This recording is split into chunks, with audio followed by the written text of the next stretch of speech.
చినకోన్పల్లి గ్రామంలో మహాత్మా గాంధీ గారు చేపట్టినటువంటి జాతీయ గ్రామీణ ఉపాధి పథకం ప్రపంచ దేశాలలోనే మనది గర్వకారణం. అంటే పేదల వరకు ఇది ఏదైతే పని దినాలు కోరుకుంటారో వెంటనే వాళ్ళకు పని కల్పించే ప్రోగ్రాం అన్ని దేశాలు హర్షించినటువంటి విషయం ఇది.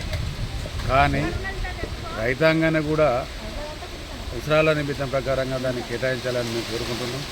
రైతులకు సంబంధించినటువంటి ఫీడర్ ఛానల్ కానీ, తర్వాత మీడి చెట్టు డ్యాములు కానీ, తర్వాత ఇది సీసీ రోడ్స్ కానీ కన్స్ట్రక్ట్ కొరకు గవర్నమెంట్ కొంత ఇన్వాల్వ్మెంట్ అయ్యి 40% అయితే ఏదైతే ఉందో దాన్ని ఇమ్మీడియట్లీ లేబర్కు మన ఉపాధి గ్రామీణ పథకం ఉన్నటువంటి లేబర్కు ఇమ్మీడియట్ కేటాయించాలని మెటల్ క్వాంటిటీ ఇవ్వాలని కోరుతున్నారు.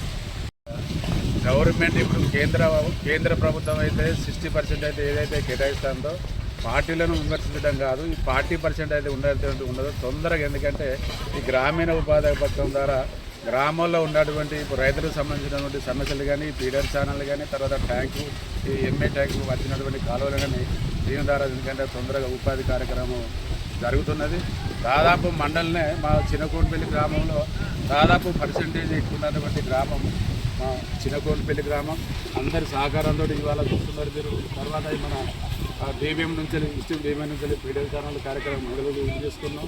తర్వాత అన్ని పంట పొలాలకు సంబంధించిన అంటే రైతులకు సంబంధించినటువంటి పొలాలకు నీరు ఫార్మేషన్ రోడ్లు, సీసీ రోడ్లు డెవలప్మెంట్ చేయడం జరిగింది. కానీ ఇటువంటి కార్యక్రమం పోతున్నటువంటి కార్యక్రమం ఉండే వల్ల ఇంకా దీన్ని కొంచెం ఇంప్రూవ్మెంట్ చేసుకొని డెవలప్మెంట్ చేయాలని గవర్నమెంట్ కోరుకుంటున్నాం.